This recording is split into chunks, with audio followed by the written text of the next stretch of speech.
Because if he comes in there careless against the Reckless. guy that has the experience on his shoulders, he might come in there reckless, trying to go for the knockout. Thinking, welcome back once again to the Pound for Pound Boxing Channel. I'm your boy Mac, and are you guys ready for the new Mexican holiday, September 14th? For those of you that do know, Canelo Alvarez will be making his in-ring return to take on Edgar Berlanga. Now, I want to ask you, do you guys really believe Berlanga has a chance to get an upset victory over the face of boxing? Because we've seen him take losses before, twice in fact, but now I want to ask you guys, will Edgar Berlanga give Canelo his third loss in his career? Now, as usual, I will be handing this over to my co-host. Now, let's talk boxing. Welcome back to the Pound for Pound Boxing Channel. My name's Eric. And I'm Alex. Let's get straight into it, man. September 14th, the return of Canelo Alvarez, the king at 168 pounds, versus Edgar Berlanga. Now, we know it's not the most exciting fight out there, but of course, it's a Canelo fight, and everybody's going to have to tune in anyway.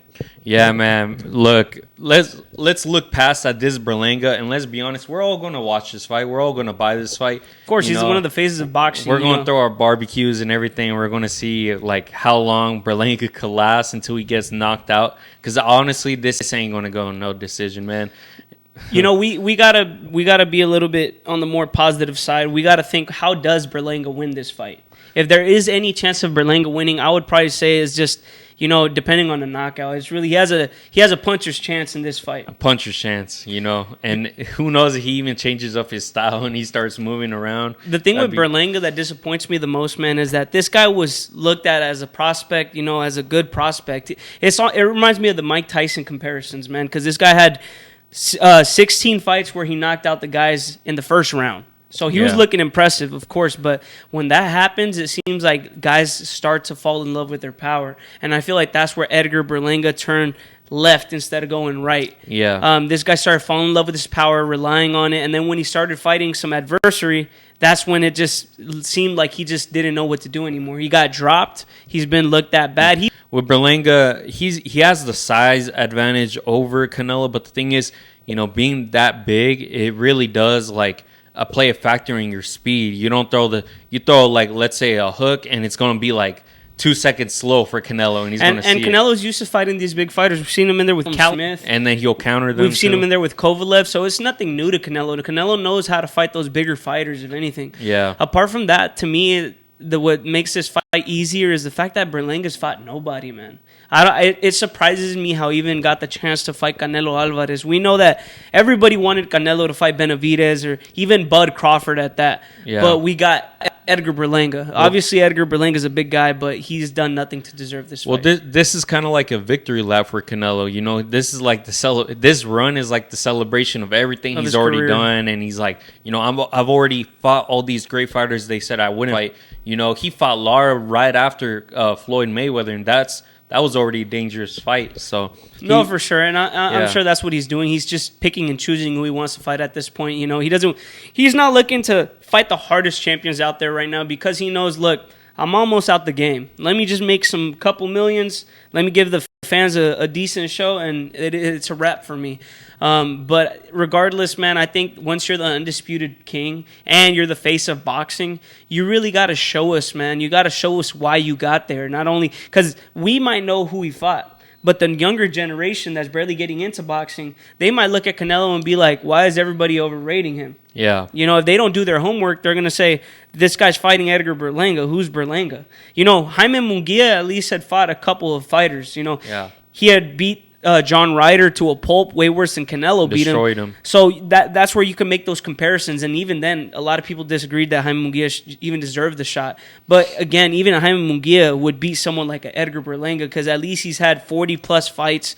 You know, he's fought some caliber of champions, even Derevyanchenko. But Edgar Berlanga, again, he's fought nobody.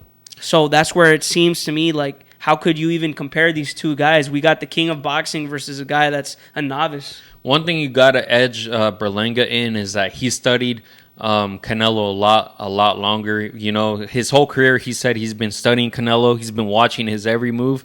And, you know, obviously Canelo hasn't even put a second thought on Berlanga. So that's where Berlanga will have the advantage. He'll know the combinations that are coming and everything. That is true, but how many people haven't studied Canelo, man? I'm sure that a lot of the people that have fought Canelo Alvarez have studied him, but it's just different when you're in that ring. You know what I mean? You could study all you want. You could practice and train as hard as you can, but it doesn't matter because if you're not ready fight night, then you fall. We saw someone like Dimitri Bivol give hell to Canelo and beat him, right? But even him, he had the first 5 rounds were hard for him. You know, he felt the pressure, he felt everything.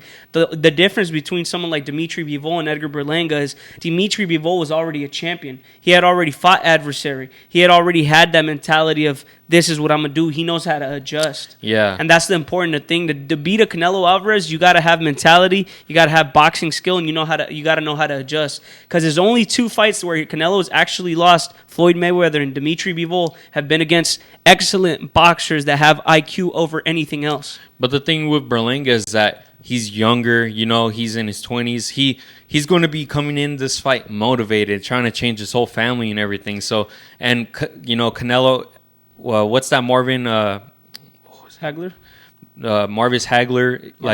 Marvin Hagler, his famous quote, it's kind of hard to go run when you're in silk pajamas, you know, and I feel like Canelo might slip, you know. We don't know how this fight's going to play out. We just presume that he's going to get knocked out in just the later rounds. I could see why you'd think that that's a good thing for Edgar Berlanga, but that could also be the downfall for Edgar Berlanga because if he comes in there careless against the guy that has the experience on his shoulders, he might come in there reckless trying to go for the knockout thinking this is the way I'm going to beat him. I'm going to just go in there and not respect him, which is a good thing, but it's also a bad thing because when you're in there with the guy that has experience over everyone, it's going to be like he's going to see your shots coming. He's just going to wait for that counter punch and he's going to put you to sleep. Yeah. And I think this is why a lot of people are, you know, doubting Edgar Berlanga.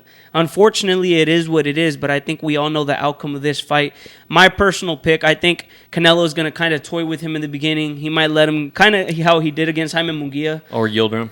Or Evander Yildirim, exactly. So he'll give a little bit of a show. Obviously, he ain't going to get hit with nothing too big. But I eventually see Canelo knocking him out within 7 to 8 rounds tops. Yeah, if I were to predict it, I wouldn't be surprised he knocks him down with a 1-2 in the first rounds. But later, like I say, about round 7 to 8, he probably will stop him by TKO. Yeah, and unfortunately, you know, hopefully Edgar could prove to us that he's somewhat decent. Because then, even if he doesn't beat Canelo, he'll make a name for himself and he can give us entertaining fights with Caleb Plant, Demetrius Andrade, Jaime Munguia, Diego Pacheco. I mean, there's a lot of fighters in that weight class. So if Edgar Berlanga shows a decent performance, you know, he could possibly make bigger fights. Plus, he has a whole country behind him. Yeah. So he does got something going for him, but we just got to wait and see what happens fight night. Let us know what you guys think down below. Do you guys think that Canelo's still the king, or do you guys think that this king is just choosing the easy fights? Thank you guys once again for tuning in. My name's Eric. And I'm Alex. And I'm your boy, Mac. Thank you guys once again for tuning in to the Pound for Pound Boxing channel. Please make sure to like, share, and subscribe, and we're out.